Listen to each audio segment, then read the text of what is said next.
And I think that for us to be successful in fighting this scourge, it's very important for us to align ourselves with the 99.9% of Muslims who are looking for the same thing we're looking for: order, peace, prosperity. And so, I don't quibble with labels.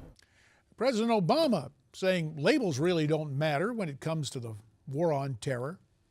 Could be an element for discussion, you think, between left and right. On the right, we're joined by Ed Pozzuoli, the president of the Tripp Scott law firm and a former member of the Bush-Cheney legal team back in that fateful year of 2000.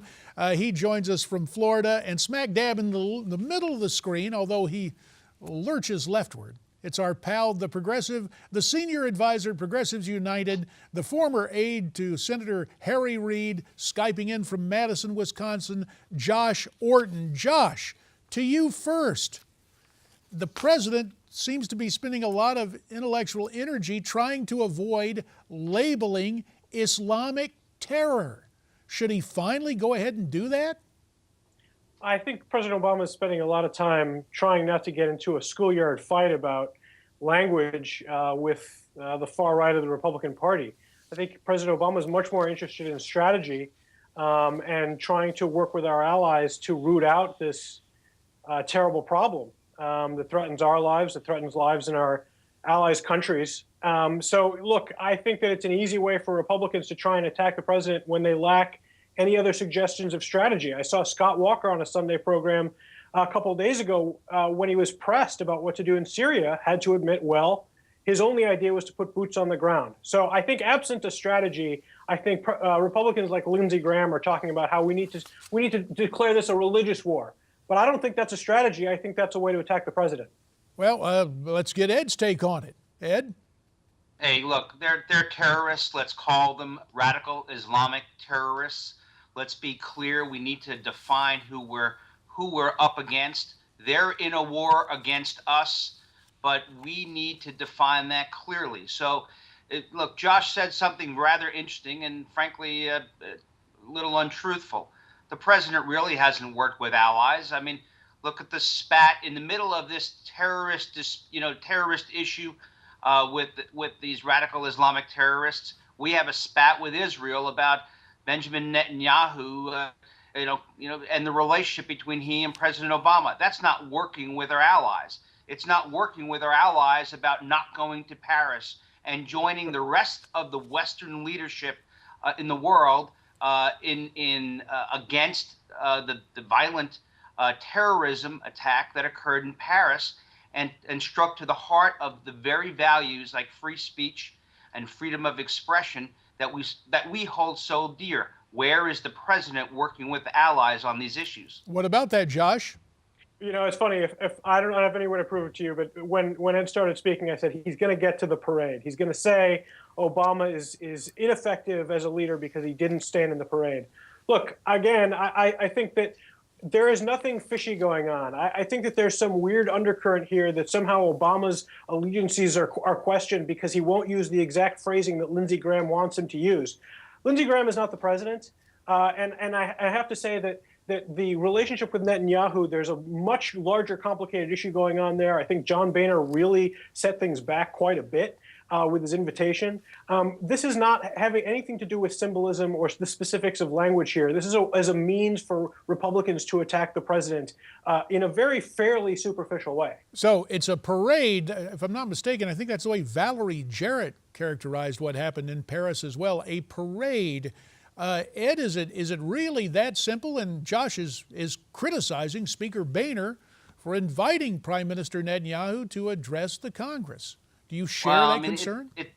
It's tough for Josh to defend the president when the president is essentially channeling, Neville Chamberlain on these issues, okay. And the radical Islamic terrorists essentially simply reloading with the newly released prisoners from Gitmo. I don't understand why the president can't simply say these are terrorists. They are a radical form of Islamic terrorists. There is no dispersion cast on the 99% of the other Muslims in the entire world But the bottom line is that we have to call them what they are. In this case, language matters. Like Neville Chamberlain? How is the president like Neville Chamberlain? Well, that's a question we will come back and answer. I think history offers the umbrella as a symbol. There's a word associated with that. We'll let Ed get to that. We'll pick up the discussion with both Josh and Ed as America's Forum continues after this.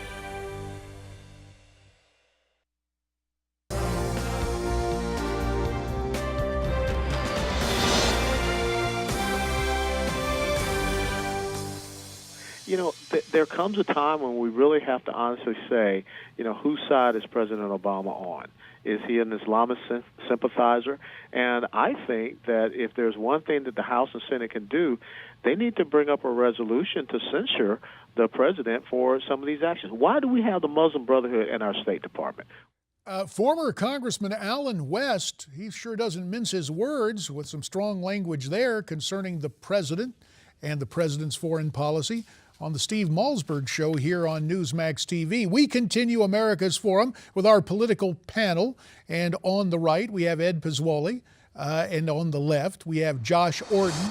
Ed Skyping in from Florida. Josh from Madison, Wisconsin. Josh, I imagine you don't appreciate what Congressman West had to say. Well, look, this is stuff that we've heard before from Allen West. He's been dining out on this absurd stuff for literally years now. I don't think he should be taken seriously. I hope he's not taken seriously.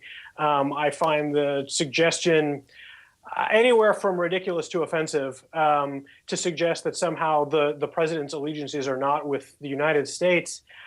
You know, I appreciate that he can get on TV saying those things, but I think it's probably time for Allen West to fade into the background.